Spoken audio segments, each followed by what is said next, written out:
ஏனுங்கண்ணா தங்கச்சி இப்ப நல்லா பேச பழகிட்டால. அது என்ன குழந்தையா? அதுவே ஒரு குழந்தைய பெத்துக்கு போகுது. இது கூட பேசுனா எப்படி?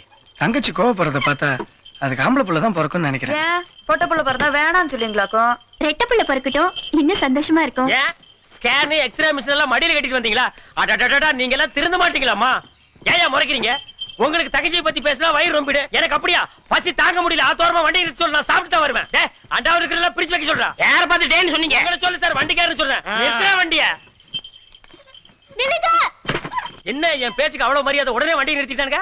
உங்களுக்கு மரியாதை இல்ல. எட்ட பாருங்க. எதுக்கு எட்ட பாக்குறது ஏட பாக்குறதெல்லாம்? அட எந்திரிச்சு பாருங்க. ஆண்டா, இப்ப எதுக்கு இவ தலைதறிக்கு ஓடி வர்றா? அங்க திட்டுனது பத்தாதுன்னு துறை துறை திட்டுவா. டேய், வண்டியை டர்ன் பண்ணி மலை மேல ஏத்துறா. அவ என்ன திட்டினாலும் கேட்காது. யோ சோரியா, என்னடா யோங்கற? என்ன சூ செருப்புங்கிற மரியாதை குறையுது? டேய், அடுத்த ஜென்மம்னு ஒண்ணு இருந்தா உங்க ஃபேமிலிக்கு எனக்கு ரிலேஷன்ஷிப் நோடா. அப்ப இறங்கி போயா. இறங்கி போக முடியாதுடா. யமதர்ம உட்கார்ந்திருக்கான். உங்க கிட்ட பேச முடியுமா? ஏன் பேச முடியாது? நான் என்ன ஜனாதிபதியா?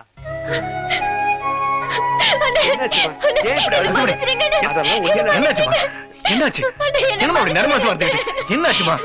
என்ன மன்னிச்சிட்டேன்னு சொல்லுங்க. எதுக்கு? நீ எங்களை என்ன வேணா பேசலாம். உன்னை விட வேற யாருக்கும் அந்த உரிமையா இருக்கு? அதனால தானே நான் பேசினேன். அதே வார்த்தைகளை அத்தனை பேர் மத்தியில அவங்க பேசிருந்தாங்கன்னா நீங்க என்ன ஆயிருப்பீங்க? எங்க அண்ணனுங்களுக்கு காசு பணம் இல்லாம போயிடலாம், ஆனா மான மரியாதை போயிடக்கூடாதுன்னு. அதுக்காக ஏண்டா கண்ணாட? அவங்கள பத்தி நமக்கு தெரியுமே. ஆமாண்ணா, என் புருஷனும் உங்க அப்பாவும் உங்க சொத்து பூராவே உங்களுக்கு திருப்பி கொடுக்கறதா சொன்னாங்க. நானும் முதல்ல அதை நம்பிட்டேன். ஆனா அப்புறமா தான் தெரிஞ்சது அதெல்லாம் நாடகம்னு. பத்திரத்துல என்கிட்ட கையெழுத்து வாங்கி எல்லாத்தையும் அவங்க பேருக்கு மாத்திக்கிட்டு உங்களை கேவலப்படுத்தணும்னு நினைச்சாங்க. அதுக்கு தானே இந்த சீமந்தமே. இதெல்லாம் தெரிஞ்சுதான் நானும் உங்களை கேவலமா பேசி வெளியே அமிச்சிட்டேன். என்ன மன்னிச்சிருங்க. சும்மா இருமா. நாங்க என்ன உன்னை தப்பா நினைச்சோம்? மன்னிக்கிறதுக்கு மன்னிச்சு. இந்தாங்க இந்தாங்க. நீ உங்க ஆசீர்வாதம் இருந்தாதான் நான் நல்லா இருக்க முடியும். எனக்கு மாமா ஆசீர்வாதம் பண்ணுங்க. கண்கள் பட்டதாலே நட்சத்திர கூட்டம் திருஷ்டி சுற்றி போடும். தமிழில் உள்ள பிரிவென்ற சொல்லை நாங்கள் இங்கு அழித்திடுவோம். எங்க அண்ணி எனக்காக கொண்டு வந்த வளையலுங்கெல்லாம்? அத போட்டுக்கிறதுக்கு தான் நான் தங்க வளையெல்லாம் கட்டி வச்சு வந்திருக்கேன். இது கொண்டு வரேம்மா. என் சீமந்த சாப்பாடு எல்லாரும் சாப்பிட்டீங்களா? இல்லம்மா, இதோ எடுத்துட்டு வரேன். செல்ல பேரை வைத்துக் கொண்டு செல்லமாக நாடும் சொல்லி.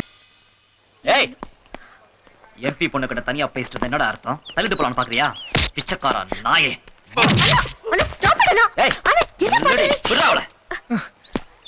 எந்த அண்ணனுக்கு நியாயமா வர வேண்டிய கோவம் தான். பெரிய ஹீரோவா நீ? அண்ணா டயலாக் எல்லாம் விடுற.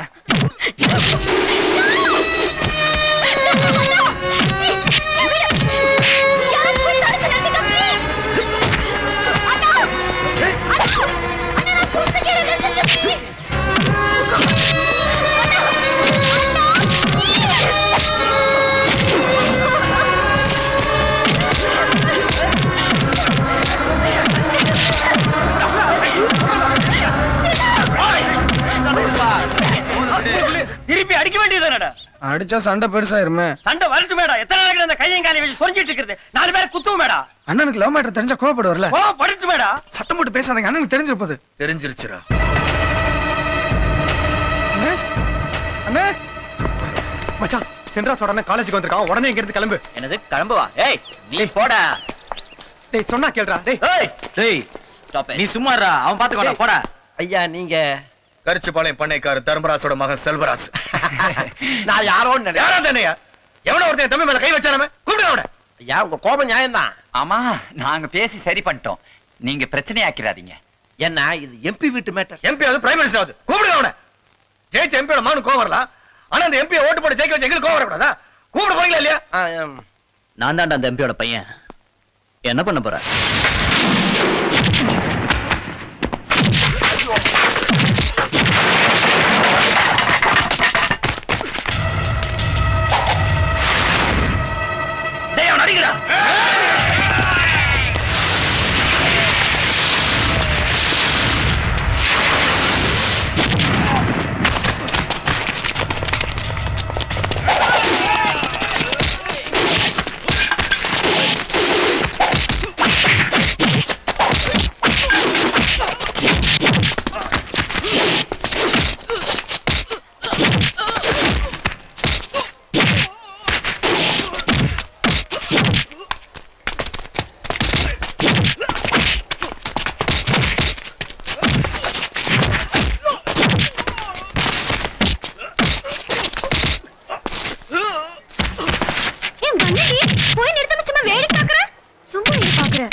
சந்தோஷமா தான் பாக்குறேன்.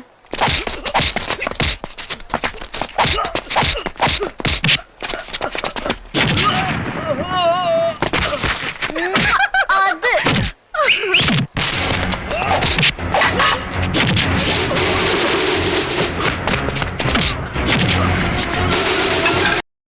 இன்னும் பல வீடியோக்களை காண சன் லைஃப் சேனலை சப்ஸ்கிரைப் பண்ணுங்க.